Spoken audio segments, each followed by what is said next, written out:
North Queensland is tonight on high alert as Tropical Cyclone Koji forms off the coast. The system, which is currently at Category 2 intensity, is expected to make landfall south of Townsville tomorrow morning. While residents prepare, some in the warning zone have been left flying blind as copper thieves take out telecommunications network. Rough surf and grey skies. Tropical Cyclone Koji is making its presence known. The Category 2 system formed late this afternoon off the North Queensland coast. It's moving slowly, but is due to make landfall tomorrow.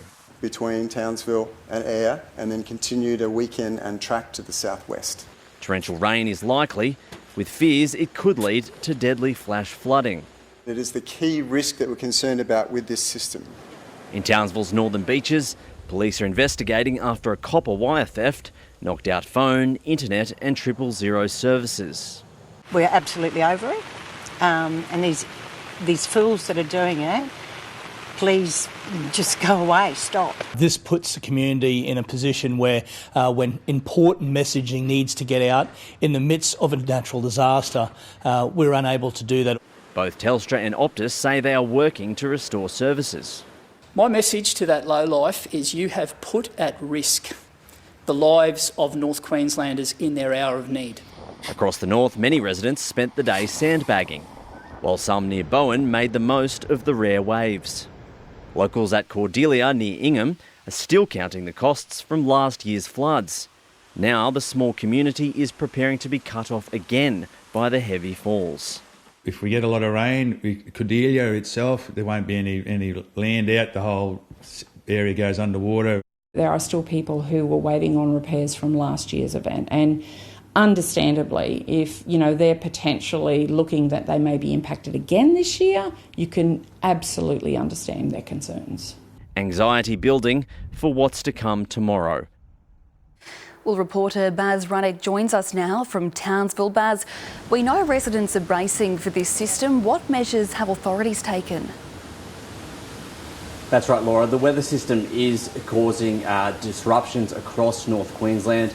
Now, all flights to Townsville have been cancelled. The airport is closed and it will remain that way until it is safe to reopen. Now, ports have also been affected. Ferries in the Whitsundays region stopped at 4 o'clock this afternoon. All vessels between Townsville and the waters between Townsville and the Whitsundays, including Bowen, all vessels are banned from being on the waters. That is with the exception of emergency service vessels. Now, the state government says that resources and personnel are poised in place and ready to respond in the recovery effort.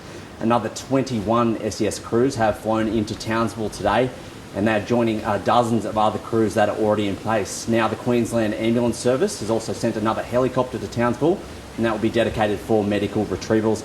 Now, for anyone who feels unsafe, Townsville's places of refuge are now open, and people are encouraged to go there if they do feel unsafe. Now, authorities are urging people to stay off the roads, to stay in place, and also to monitor all official channels for information as the situation changes. Laura? Baz, thank you for keeping us updated. Well, let's bring in Jacqui McLaren now. Jacqui, Koji is already producing some pretty strong winds. That's right, Laura. Now, the system was officially named Tropical Cyclone Koji just before 5 p.m. this evening, and that's after a 133 km per hour wind gust recorded off Willis Island, which is the Category 2 threshold. Now, at this stage, likely to maintain this strength, making landfall south of Townsville around the Ayr region tomorrow at 5 or 6 a.m.